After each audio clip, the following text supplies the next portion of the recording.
Okay.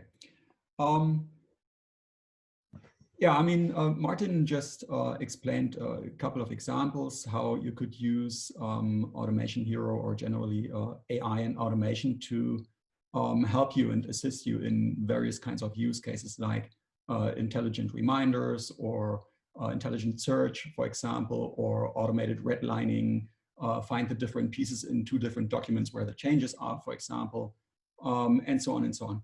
So what I would like to do here now is to walk you through briefly through an example of how such a use case would look like to an end user, and also what it very briefly would look like in the AI backend, so you get an impression how that looks like.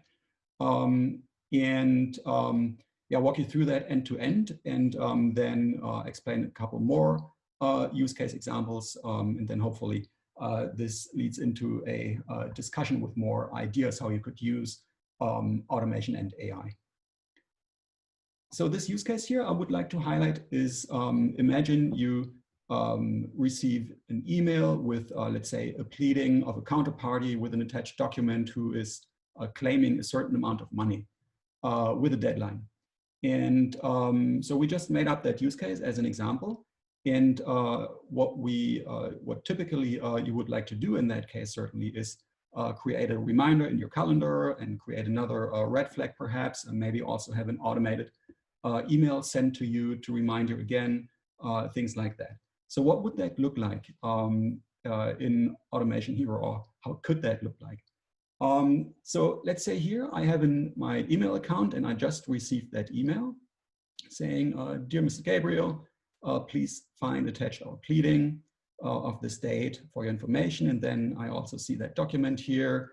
There's certain information in there, the amount of money, a deadline of 14 days, and so on. So what the manual process now would look like is, okay, I extract this information, I read this through, and this is just an example, right? This could be a way longer document, for example. And I manually go to my calendar and put in a reminder and put in a red flag there, for example, right?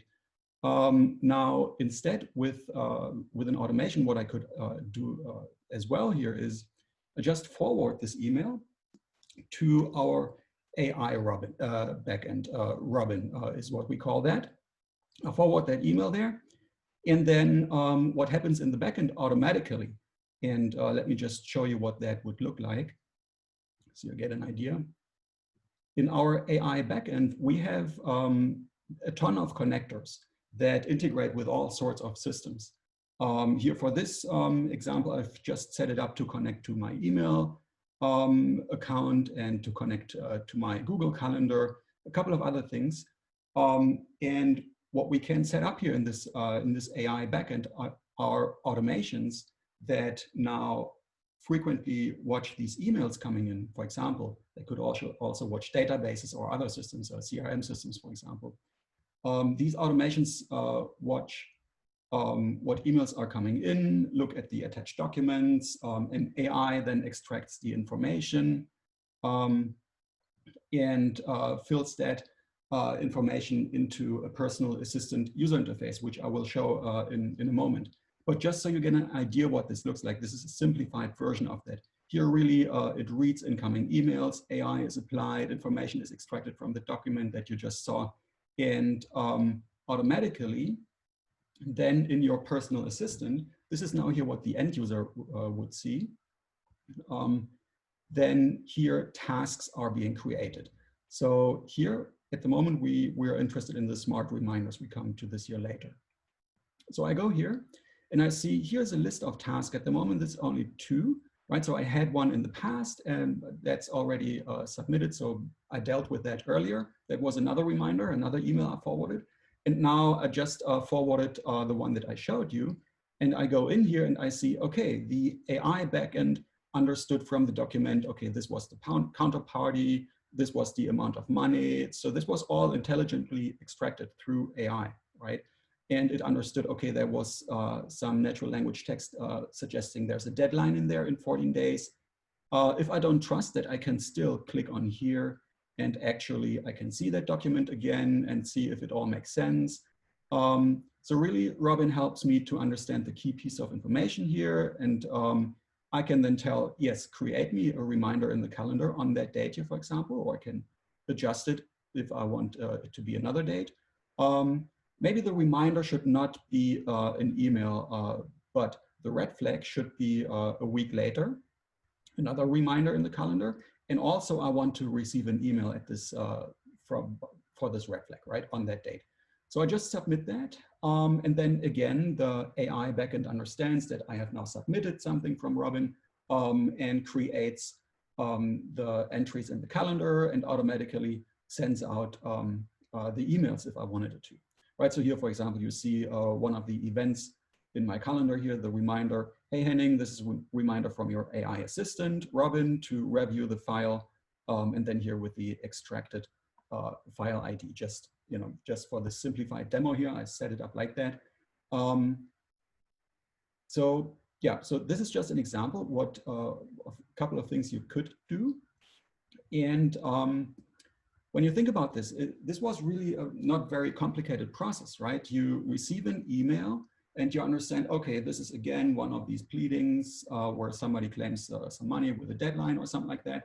And you know your AI backend is trained to understand that. So you just forward it to the AI backend, Automation Hero, and there an AI extracts all the relevant information pieces from it, and then forwards that into the Robin user interface. And this is where you as a human log in and see all the different tasks. So in our example here, we just saw 2 tasks. One was already completed yesterday, perhaps, and the new one just appeared there. So you check that, you confirm that, you adjust it, whatever you want to do there. And as a result, in this example use case here, calendar reminders were created and also reminder emails were set up to be sent on these dates. And the AI backend can take care of all of that. So this was just an example. And so to give you an idea how the AI backend and the Robin user interface and the whole automation with different data sources and data inputs and data outputs can work together. In this example, we just set email and calendar as data endpoints, but this could really be anything. Can be databases, can be CRM systems, can be, you can do a Google search automatically in automation if you need to. Really the data sources and the inputs and outputs, whatever you need, it can be integrated in these automations. Other examples, what you could imagine, for example, let's say you receive an email with a long 20 pages document where you actually, a legal document where you actually just want to figure out, okay, who is the witness? That's another perfect example. Just forward that email to our AI backend. In the email, write the question, who is the witness? Just write that natural language question. The AI in the backend will figure it out, send you a response email if we can set it up to do that, and then you know it, right? So that's, or you show it in Robin again, and there you can see the answer and compare it with the document side by side, if you prefer that, for example. Another use case could be document comparison. That's what Martin mentioned earlier, where you have an original document and you have another party who makes changes, right? And you would actually like to understand, are all the changes actually the ones that are highlighted, or are there other changes that maybe are missing? Or maybe there is no redlining in there, but still you need to identify the changes. So that's another example. Let me just quickly show you how something like that could look like. Right, again, the use case could be you send both documents in an email to the AI backend, and you bring that up here in this interface, and you see the snippets of the document, what the original text was, what the changed text was, and then here in with --, you see the pieces that were removed from the original, and with ++ in red, you see the pieces that were added, or whatever format you prefer this to be printed out. You could also then here look at the document, and the AI backend could highlight the changes. So here, just for the purpose of this demo, I put around, let the AI put around a orange rectangle here. So this is actually the paragraph of the, I think the original document. Or if you want to compare that with a change document, then here you see that. So, and again, this is just a quickly made up example how this could look like, right? So you could then page through all the different changes of these two documents and accept the change or reject the change and go to the next snippet where there is a difference. And then when you have submitted everything, again, the AI backend could recognize that, could understand that, and compose the final document with the changes you have accepted and not the changes you have rejected. For example, again, this is just an example how things like that can be set up. In the AI backend, where we put together the automations and the AI to do all that, this is very flexible, right? So however you need that. And just another example here that we have seen in the field is where people, I mean, companies receive in some cases very similar emails, still natural language text, but the email is generally saying most of the times where people are requesting specific forms to fill out, let's say maybe an order form or something like that. This can also be handled automatically. These emails can be understood, the right form documents, perhaps again PDF documents maybe, or Word documents can be selected from a repository and the email can be automatically replied, or the suggested reply can be listed as another task in Robin, and you can then just log in to Robin and accept to have the backend send out the email, right? But it's all prepared. You don't have to prepare that by yourself manually. So yeah, I hope that all made sense. Just, you know, various different use cases. How could it look like? How can Robin, the personal assistant, be used? How can the backend automation and the AI be used? And yeah, I hope this is a good good segue into a conversation with perhaps more use case ideas you have, or I would actually, I wonder if the ideas we presented here resonate, make sense to you, what you have to say about it. Yeah, I think that's a good point. We actually have a number of questions that popped up throughout the webinar. Please keep them coming. We'd love to hear what you guys are seeing on your end. And, you know, again, if this resonated with you guys, our platform is pretty versatile, so it can really handle a lot of different types of scenarios or use cases. What we tried to show you is a combination of how different, I guess, tasks or processes might fit together in sort of this end-to-end solution. Kind of going back to what we were saying in the beginning, we do see a lot of the tools or options out there are pretty siloed. And so we kind of see what I call a Frankensteining tech stack out there. And so really our goal is to create something that's really easy for people to use on the end user side, that who really understands the business problems. They can develop, you know, the automations and the AI or intelligent automations that fit them. But I will kick off with a question or a couple questions that came in. And Henning, this one is probably for you.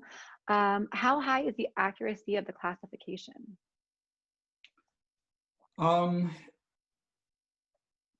Yeah, I mean, that depends on the historical training data you have.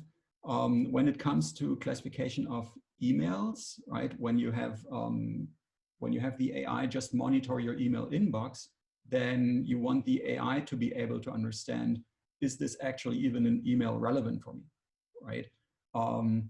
So for that kind of classification, intent detection, we have really high accuracies, something between 80 and 95% typically. But it really depends on the training data that's available, and as you know, as more data is being used and more information is being submitted through Robin by the human, the more data can be used to then further train the AI and improve over time. But initially, what we typically see ranges between 80 and 95%. And sorry, maybe if you touched on this too, if you want to maybe explain a little bit more too about the Robin element and how that is part of the feedback loop of how data continuously is trained. How frequently would you say that model can be updated? Well, the question is also how frequent is reasonable, right? In a production environment, maybe you don't want to update your AI every night.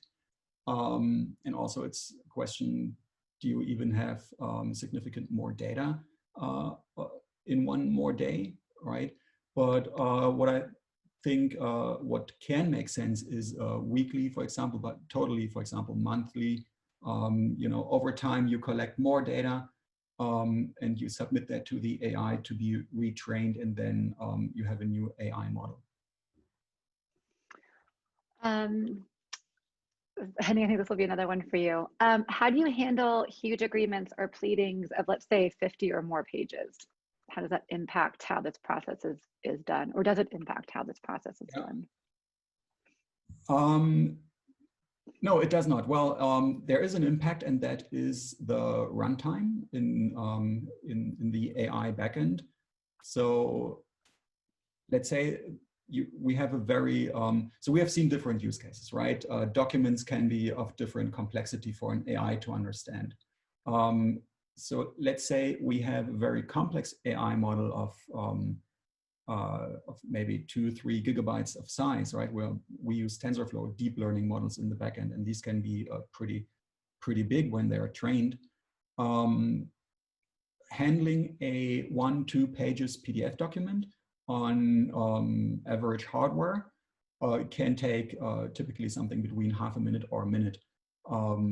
Of course, you can put in better hardware, then this improves the runtime. Now, 26 document pages, that will further increase the runtime, the computation time, to get the answers from the document that you asked the AI. Maybe it can even take a couple of minutes. That can happen. So it's not a real-time like environment necessarily, but I mean, I've never seen more than 5 minutes and you get the result. If you do need real-time like responses, not real time, but something like between maybe 5 and 20 seconds, perhaps, then this can also be achieved. It just requires a more, more proper setup of the infrastructure and the automation itself, but that can also be achieved.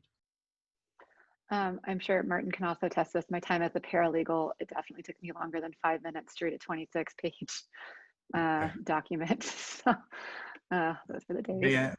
May I also ask a question? What I like is the intelligent question. So, but could you just, maybe I missed it, sorry if that was the case, but the difference between the normal search function and the intelligent search, because I think this is really interesting for my work today. So common search, is based on algorithms that search for certain patterns, or even the exact string match itself, or maybe even a fuzzy match, and gives you the results.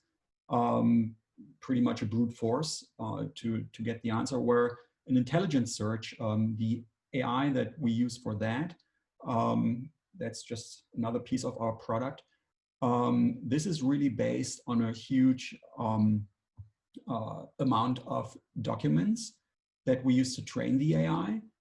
Millions of documents that really taught the AI to understand the content, to really, the semantics of it, which is a different approach rather than you just search for the actual text.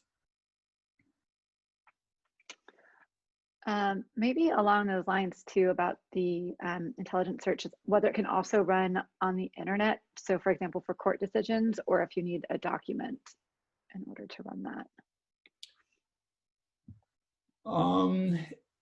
Yes, it depends where you want to search. So one thing that I just did, for example, recently is I used Google Search API and integrated that with our automation backend. So I was automatically searching for stock news, for example, stock news ticker, and that can be done with any search engine that has an API, right? So you totally can bring in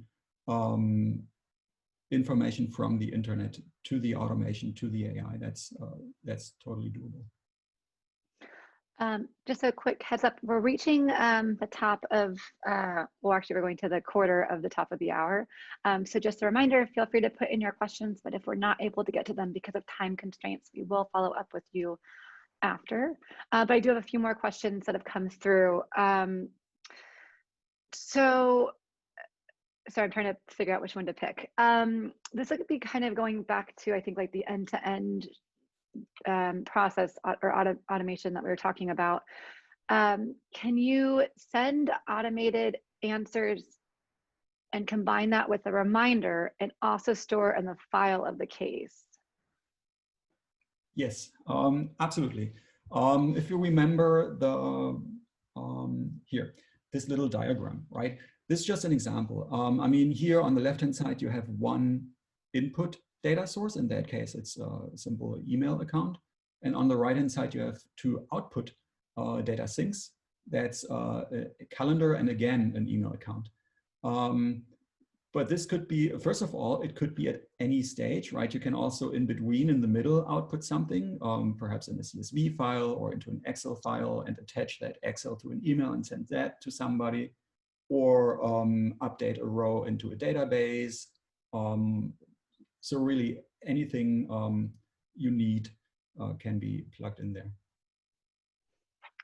Fantastic, awesome, thank you, Henning. We talked a little bit about like how long it would take to search, well, to compare documents. Actually, that would be a little bit more about how to, I guess, how long would it take to compare documents of about 100 pages? I think we talked a little bit about time difference before, but not necessarily in comparing documents. Yeah. So when you do that use case that I was just, you know, in a simplified way showing you in the Robin interface, where you have the different snippets and the differences and you accept or reject them. The beginning of that use case is you have the two documents and you send them in an email to our AI backend, right? And then the AI backend picks it up automatically, immediately, and processes these two documents and finds out all the changes. And then sends these changes into the Robin interface so you as a human can review that. That piece where the backend is extracting everything, that's just a matter of a couple of minutes. That's really not complicated. Then, of course, the question is, how long do you need to review and accept and reject that in Robin interface, right? Now, that certainly, I mean, depends how many changes are found and so on. But compared to doing this manually on a sheet of paper and turning the pages and everything and marking with a pen and so on and so on, certainly you can imagine it's orders of magnitudes faster with such an interface. Yeah, yes, I can. And then the last one that we have is, I guess, again, going back to the comparison of documents, that seems to be the hot topic.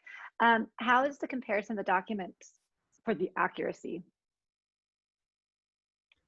Yeah, well, that actually is 100% accurate because all changes are being detected, right? You cannot miss changes. I should say, though, not sure how technical the audience is, it makes a difference. Do you have documents that are like Word files, for example, or machine-created PDF files that are not scans, not pictures, but you know, PDF files that are generated? So if you have that, then you know the text data itself can directly be accessed. And then you have 100% accuracy. If you compare them, you find all the changes.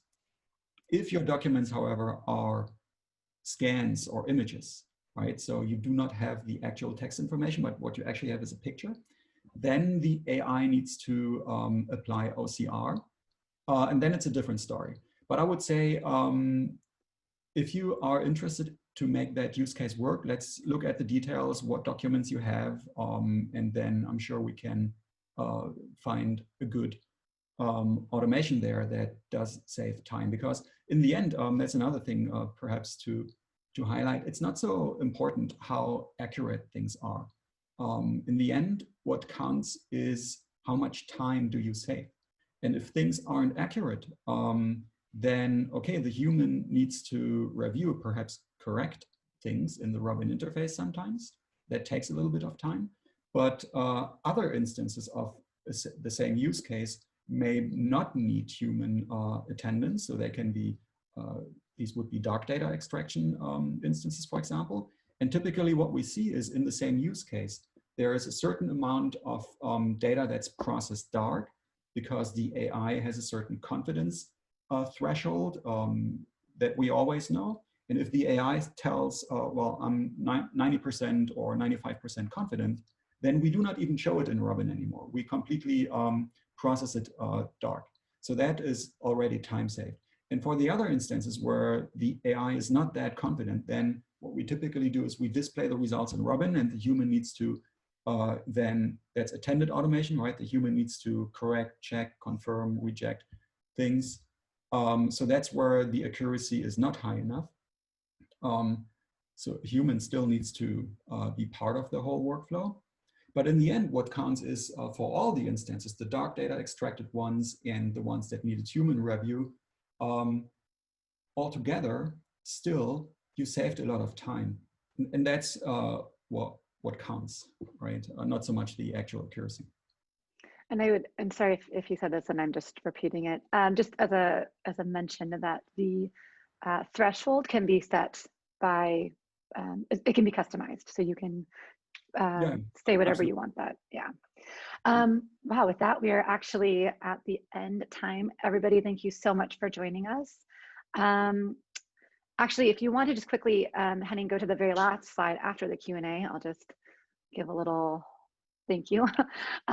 Feel free to please check us out at automationhero.ai if you haven't already, and you can also reach out at hi@automationhero.ai if you want to follow up, or if you have any questions that you didn't get to, or it's kind of got you thinking about your own use cases and you just want to see what that might look like.